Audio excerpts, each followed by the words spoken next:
آیت اللہ العظمیٰ خوئی پورے 2.25 مہینے سیاہ لباس پہنتے تھے، یاد رکھیں.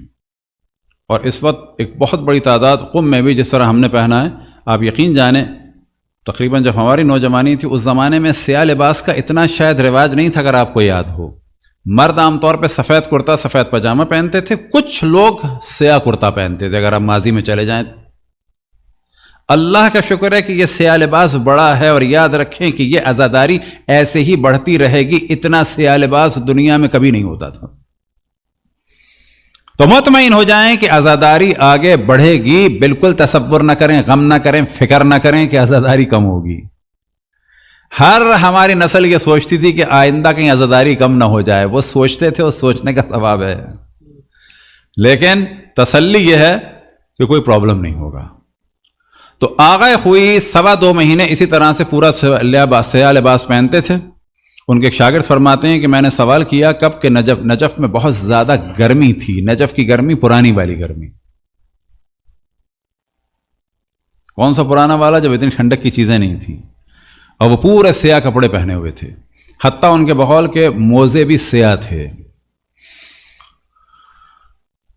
تو وہ کہتے ہیں کہ آقا اتنی گرمی ہے اور اب سیاہ کپڑے پہنے ہیں. کہنے لگے کہ یعنی اپنی جانب اور اپنی چیزوں کی جانب کہ جو کچھ ہے اسی سیاہ کپڑے کی وجہ سے ہے. کہنے لگے کیا مراد؟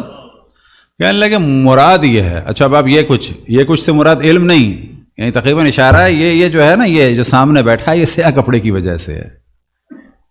اب یہ آپ کو پتہ چلے گا کہ یہ سیاہ کپڑے کی وجہ سے کیسے ہے. یعنی یہ پوری شخصیت، نہ فقط علم، یہ پورا وجود سیاہ کپڑے کی وجہ سے. فرماتے ہیں کہ میرے والد جو ہیں یہ ترک تھے. یہ لوگ آگے خوئی وغیرہ، تبریز وغیرہ کے پاس ایک جگہ ہے خوئی، وہاں کے تھے. فرماتے ہیں میرے والد، ان کے والد یاد رکھیں، والد ان کے تھے بہت، ان کا بلند مقام، اللہ ان کے درجات کو بلند سے بلند فرمائے. وہ علمی اعتبار سے اتنے مشہور نہیں تھے جتنے یہ تھے. وہ فرماتے ہیں کہ میرے والد جو ہے وہ روزہ خوانی سے کیا مراد؟ مجلس. وہ پڑھتے تھے. اور میری والدہ کے یہاں ہر دوسرے تیسرے مہینے، معذرت، ہر دفعہ جب حمل ہوتا تھا تو 2 یا 3 مہینے میں ساقط ہو جاتا تھا.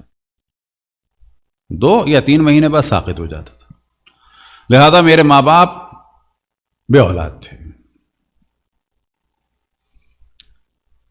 کہنے لگے ایک دن ایک خاتون نے کہا آغا علی اکبر، آپ اتنا ہمیں امام حسین کے مصائب سے آشنا کرتے ہیں، اتنی ان کے ذریعے سے امید دلاتے ہیں، آپ بچہ مانگیں ان سے اپنے لیے. کہنے لگے میرے دل میں لگا کہ واقعاً مجھے بچہ مانگنا ہے امام حسین سے. آ کے کہتے ہیں بیوی کے پاس کہ کوئی نظر کرنی ہے، اور ان کے حالات انتہائی خراب. اب نظر کرنے سے ان کے ذہن میں کیا ہے؟ کوئی بڑا کام جس میں خرچہ بھی ہو.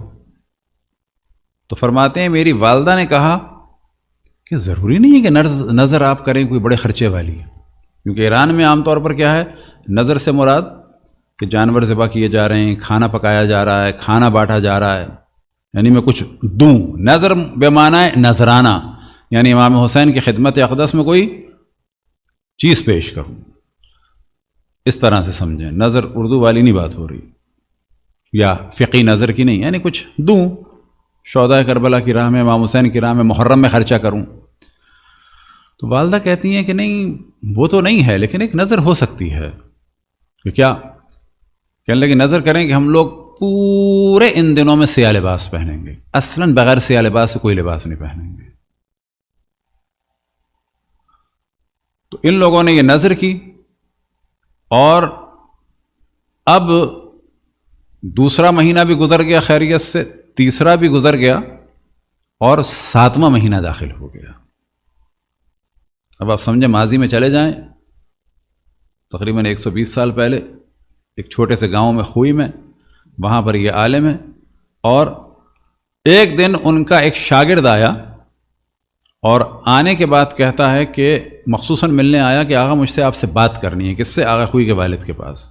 مجھے آپ سے ایک بات کرنی ہے.